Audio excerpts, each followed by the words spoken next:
racial literacy and rural solidarity. This week on the Laura Flanders Show, I talk with two pairs of young activists about their work. Jessica Campbell of the Rural Organizing Project in Oregon and Lou Murrey of the Stay Together Appalachia Project share tips on combating the right in rural communities.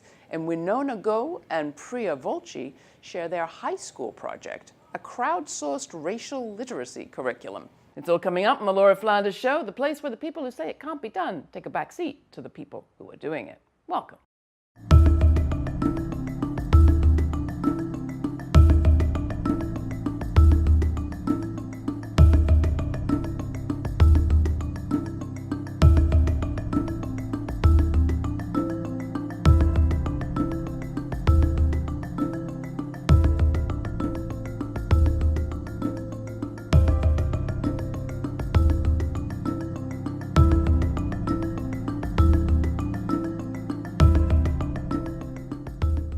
Jessica Campbell of the Rural Organizing Project in Oregon and Lou Murrey of the Stay Together Appalachia Youth Project may live thousands of miles apart, but their work brought them both to the Southern Movement Assemblies in North Carolina last November, where they discovered they share a lot. I sat down with them both to learn about their work and why they fight for, rather than flee, their rural home places. That's coming up. There's just been so many similarities between rural Oregon and rural Appalachia, and it's really hard to kind of get to those similarities sometimes because Oregon is seen as this progressive utopia. It's not really understood just what it means to be living in rural Oregon with all this generational poverty that often goes unrecognized because we do have some specks of blue in the state. White supremacists coming into our community because they see these rural spaces like Oregon and Appalachia, they very much are seeing these spaces as spaces that they can occupy and like run people for office. They want our regions, our rural spaces, and so that work is really exciting that y'all are doing to like combat that, because I think it's been happening there a little longer, or happening openly a little longer. You know, a bunch of fake cowboys came to Oregon to take over a bird sanctuary. They were really claiming that that land was theirs. And there was this whole narrative that really played out that was actually really damaging to the community. Like the community all this time later is still kind of irreparably damaged by it. This idea that people are in support of people taking over a refuge and taking over a community and threatening people who disagree with them and the folks who are opposed to it. And it completely eliminated any kind of conversation around the Burns Paiute tribe, who, if you really want to talk about whose land that is, right? And even with the Burns Paiute tribe having all these, they had a really brilliant press conference where they were talking about, it was actually on the anniversary of them being marched forcibly off their land. And they were eventually given a very small parcel of land to be their new reservation, and it was on the old city dump. They had rights to be out there on the refuge, and you know, folks in the community really heard that, but that wasn't a narrative that was ever picked up or really amplified in any real way. And you know, we tried our best, but it was such a national and international media circus. It really was difficult. But what has resulted within the community in Harney County, for example, is there's just this incredible narrative that's developing where folks are really recognizing the tribe. You know, there was a lot of separation before, and now there's way more communication and somewhat more unity, where folks are really like in relationship and talking about what does it mean to actually live on this land together for the long term, and what does it mean to do that in a way where everyone can be safe and healthy. I think that there's this idea of economic anxiety or economic hardship. I think they're targeting young white men in particular, and like in spaces like where there have been extractive industries like coal, and then the jobs have gone. They're going in and they're using, I mean, traditional workers' party. They're using a lot of our movement language, but they're talking about like we want solidarity and we want these things, but only for white people. You know, and so it's resonating with people.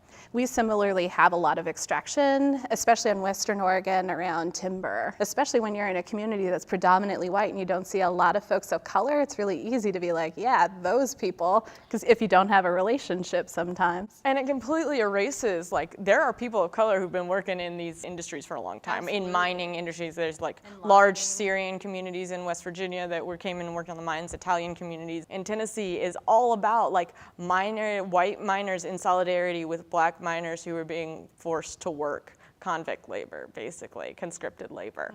And so like that whole history is erased by these groups and say like, well, it's only white people who do these jobs. So like they're trying to play into that. And it's that whole separation that I think is happening nationwide of like talking about working class and that being coded language for white working class and not having like folks of color included in that. And they see, because there's been, I think, these narratives about our regions where it's been that have been predominantly about white people. The folks of color who've been doing work in our region, who live in our regions, in our rural areas, are completely erased from it. So it makes it very attractive to these white supremacist groups too. They see it and they're like, oh, there's a bunch of white people we're gonna go in. We come from a long history of having Aryan Nation organizers and folks trying to set up their, kind of their home base in Oregon, and multiple iterations of communities actually having to be like, and having to do it really publicly. And one of the lessons that I learned from folks out in Josephine County, which, the Patriots took over the bird sanctuary, but a year prior they had done a takeover around a gold mine on public land that got no national coverage. So we really dug in deep in that county, and folks in that county were talking about work that ROP had done 20 years ago, where they brought a former Aryan Nation recruiter to town who had left the movement, left that group, and was talking about how they were recruiting. And part of what he was sharing was they will drop flyers in a community, and if no one responds, they know that that community is either not going to react because they're so isolated, or they're terrified. Either way, it's an opportunity for them to organize. If there's some kind of a response, they wouldn't show up. And what we really saw is that really did work. And part of what we saw that worked around that is, for example, with the paramilitaries and, to some extent the neo-Nazi folks that are kind of having their heyday in Oregon right now, is that they are pulling in support from outside of the state and outside of the community. And they have a narrative for their people and for their movement, which is we're gonna go save these people. Yeah. And so the moment that the community's like, actually, we don't need saving, their narrative falls apart, and so they can't mobilize any more people and resources. But, Oregon was really settled by former Confederates who were fleeing. And so, as soon as I got the opportunity to come out south, out to the real south, not out south, we're being called out south, it was just, I was immediately just drawn to the amount of movement history that is captured here, which is so very different than the Northwest.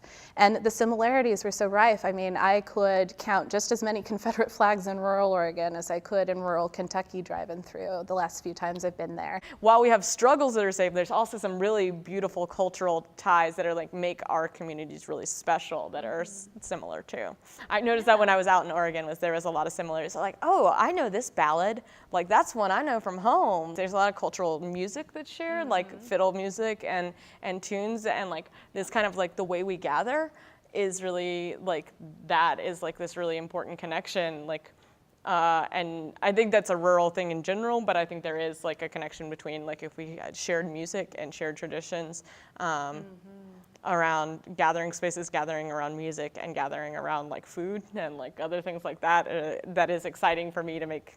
I don't know, which is cool. Especially in rural communities, no one's expendable. You need everyone you can get, which means that you are doing a lot of deep relationship building. Everything's really place-based. You're doing a lot of storytelling in order to figure out like what's going on. And that kind of work is just very, very different than, any urban context I've seen, where there's just so much, like you disagree, well, great, go form your own group, adios, you know. You're gonna do that. Like I was with some folks who were like, you just don't talk to Trump. I was like, if I didn't work with Trump supporters, I wouldn't work with anybody. Like, I gotta work with people who voted different than I did. Like, that's part of the work. We may not vote for the same people, but we both want bail reform, and we both think this medical stuff is not working out. This like healthcare thing is not working out. Let's talk. We need schools that teach our kids. Like, there's just bottom lines. I don't think our stories are told very often by media. I know Appalachia right now, there's a big focus on Appalachia again since the election. And one thing that my friend Willa Johnson, who works at Apple Shop with the Appalachian Media Institute, brought up at one point was that anytime there are like minority groups in the country talking about like Black Lives Matter or like hey, yeah, Black Lives Matter, there's a lot of pointing to like, but what about these poor white folks? And Appalachia gets the attention again, you know? Or like, think about civil rights movement in the 60s, and it's like, but what about these poor white folks? War on poverty. But like, they never do anything for us. It's just like, Appalachia is used as this way to like look at and be like, but look at these people, they're struggling. Or like Trump's declaration about opioids. He's not putting any money behind it. It's a very much, but look at these poor white folks thing that is happening. And I think that that is often the only media that happens around this region. I mean, there's just so much around, that so much of the work we do is really rooted in connecting people because they feel so deeply, deeply isolated. And I feel like that is very much what I'm hearing and feeling from rural folks all over. Especially after the election, we just got calls from just about every state in the country from folks who are like, you have rural in your name, do you work in my state? I'm just so desperate to figure out like who my people are. And there's such a sense of fear and dread and, ICE raids and the FBI door knocking on Muslim folks' doors, and all of that has folks really reeling and desperate for community. And if we're not actually sharing what we have learned, including what has not worked, of which, it's hard to find movement spaces where there's not so much ego that you can't talk about that. And that's something that's so beautiful about SMA, because it's really rooted in what are we trying to build? And we have to reflect on what we've done in order to go forward. As a young person here, like I didn't think I was Appalachian. Like I didn't know like I was Appalachian, and I didn't know I could be Appalachian, that I could be queer. I didn't know I could be a queer Appalachian. I didn't know those identities could intersect, because I didn't see that. Because if you read anything about Appalachia in the media, it's like they don't mention queer folks. They don't talk about queer folks. They don't talk about people of color. And there's only so many times that you're erased from the narrative that you start feeling like you don't belong here. When I first started working with the Stay Project, I was a volunteer, and my first Stay meeting was at the Highlander Center.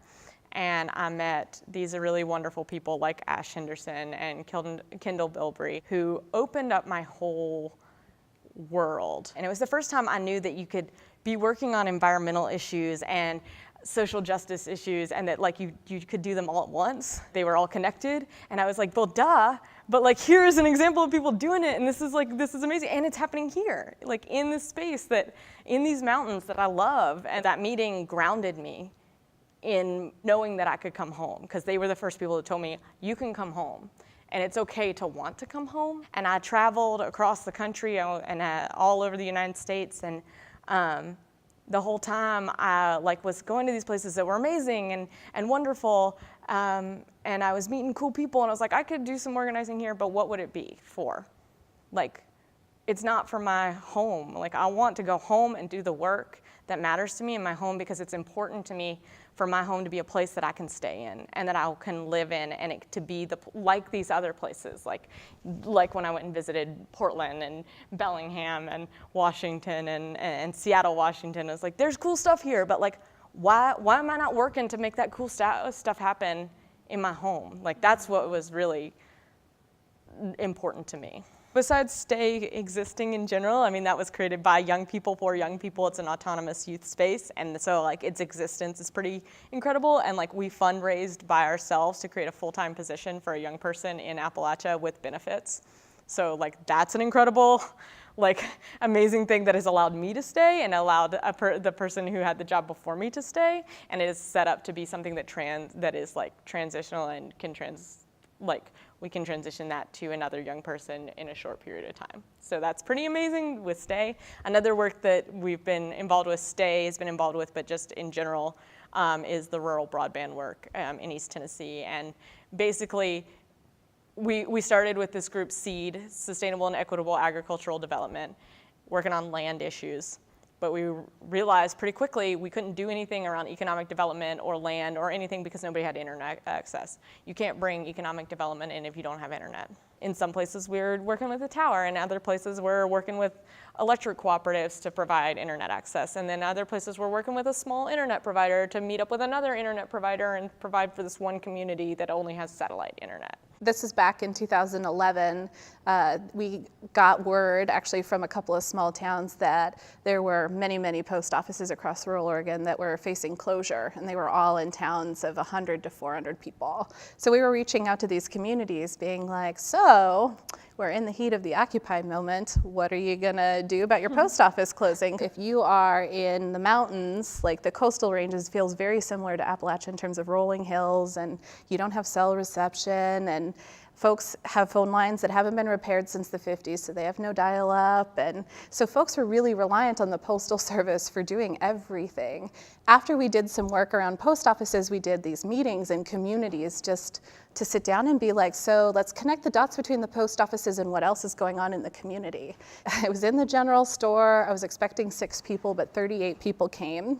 They said that there had never been a community meeting. Folks started naming that folks in the community couldn't actually afford to pick their kids up after school. And so they were coming home on the bus, and their grades were dropping because they didn't have any real access to internet. Like, folks barely had power, wasn't on reliably because they couldn't afford the bills, that kind of stuff. The general store was like, you don't have internet? We have high speed here. I don't know why. Seems like they ran it out here on their way out to the coast. And so we started problem solving. Well, what would it look like to get some computers in here? And the general store was like, anything that increases business, sure. So what we did is we have a nonprofit in Portland, called Free Geek, and they do refurbished computers. So we got a couple of refurbished computers and set them up in the Swiss Home General Store. And so folks had access to these computers so they could go in there and do their homework. They could go in there, find housing, apply to jobs, the kind of things that people go to libraries in small towns for, but these were such small towns that they had lost every scrap of infrastructure. We had this community meeting where they were like, what if we had a newsletter? And the postmaster was like, well, I will deliver those. I'll put them in everyone's P.O. box. So everyone will have access to this newsletter that we print. Computers in a general store, it just opened everything up. Yeah, that's what I'm talking about. What does it actually mean to be in a community where you walk into town and you know everyone? And if you holler somewhere in town, someone's gonna stop and help you. And frankly, the organizing that I was really raised in is just so intuitive to me, where folks really show up for each other, because that's what you do in communities. Like, folks are fiercely independent, but also fiercely interdependent. And it's just really powerful when someone's in need, folks really show up for each other.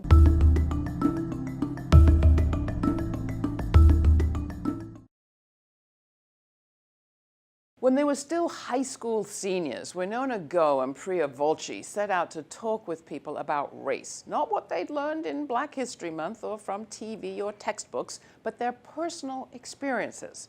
They ended up creating what they call the Classroom Index. The dynamic duo were speakers at the TED Women Conference in New Orleans this fall, where we had a chance to talk. Many thanks to TED Women for their help with this segment. Growing up as 2 young women of color, race was a really important part of our lives, right? And I think throughout almost all of our education, early education, middle school, first 2 years of high school, we never talked about race. And then sophomore year, after the summer of Eric Garner and Ferguson, was the first time that we ever talked about race in school. And I think for the 2 of us, it just prompted a lot of curiosity and this feeling like we had these experiences, but we really didn't know anything about race. So we started talking to all these random people in Princeton. We would literally go to Nassau Street, the downtown street in Princeton. We'd tap somebody on the shoulder. We'd be like, hey, do you have a story about race to share? We're 2 high school students putting together a collection of stories. And then we put it on our website, princetonchoose.org. You'd be surprised by how many people are actually willing to open up to us and have these deeply intimate conversations about their childhood, how race has played a role in their lives. And we feel like a lot of that has to do with because people don't have that opportunity otherwise throughout their whole lives. We didn't talk about race until high school. So it's kind of like releasing this burden off of their shoulders. We actually read some books like The K or Huck Finn, that talked about race and Black people, or we talked about historical events like slavery, Jim Crow, that also talked about oppression of Black people in America. But I feel like the thing is with books, it's this happened in this fiction world, and with history, it's this happened decades ago. So none of it's this is a problem today, right? Race today is not really a thing, and we never felt that. Right, none of it is put in a modern context. So part of the power of our stories, we feel is when you introduce them into the classroom and kids see a face. It could be their neighbor, someone in town they've seen before, someone who works at a store they like to shop in,